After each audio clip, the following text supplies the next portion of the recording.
Shalom saudara yang dikasihi Tuhan.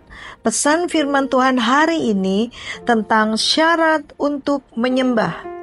Mari dengarkan renungan harian Bread of Life yang diambil dari kitab Yohanes 4 ayat 23 dan 24. Tetapi saatnya akan datang dan sudah tiba sekarang bahwa penyembah-penyembah benar akan menyembah Bapa dalam roh dan kebenaran. Sebab Bapa menghendaki penyembah-penyembah demikian. Allah itu roh, dan barang siapa menyembah Dia harus menyembahnya dalam roh dan kebenaran.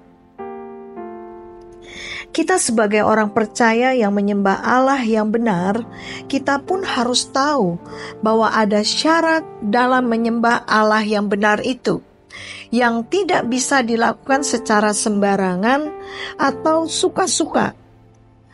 Allah tidak berkenan kepada penyembahan orang yang memiliki hati yang menjauh darinya, karena hal itu sangat menjijikkan di hadapan Tuhan. Tuhan Yesus mengatakan bahwa barang siapa mau menyembah Allah harus di dalam roh dan kebenaran. Maksudnya adalah kita harus menyembah dengan hati yang tulus dan dipimpin oleh Roh Kudus, serta didasari oleh kebenaran firman Tuhan yang berfokus hanya kepada Kristus. Kita menyembah Allah tidak dilakukan dengan aktivitas yang hanya terlihat oleh mata saja, seperti menyanyikan lagu-lagu pujian, yang dilakukan dengan mengangkat tangan, berlutut, bersujud, tersungkur di hadapannya. Tetapi Allah menghendaki penyembahan itu dilakukan dalam roh.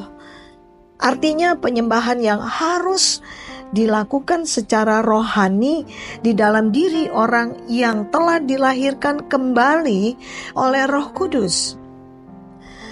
Penyembahan dalam kebenaran hanya bisa dilakukan oleh orang yang telah dibenarkan oleh Kristus.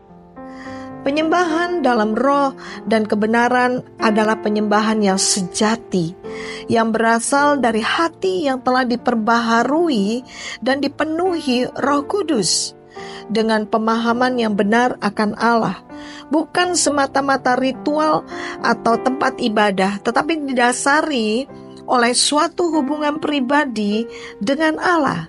Seorang penyembah sejati itu sangat rindu akan perjumpaan pribadi dengan Allah, seperti apa yang ditulis dalam Mazmur 42 ayat 1 dan 2. Seperti rusa yang merindukan sungai yang berair, demikianlah jiwaku merindukan Engkau, ya Allah. Jiwaku haus kepada Allah yang hidup. Bilakah aku boleh datang melihat Allah? Ketika kita menyembah Allah dalam roh dan kebenaran, maka hadiratnya akan menjadi begitu nyata pada kita. Kita sangat membutuhkan hadirat Tuhan dalam perjalanan hidup ini, agar kita dapat mengalami kemenangan demi kemenangan sampai pada akhirnya. Mari kita satukan hati di dalam doa.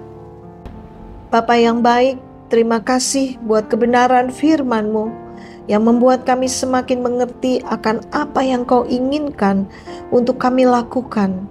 Biarlah hati kami selalu terpaut akan Engkau, yang membuat kami memiliki kerinduan untuk selalu mencari-Mu.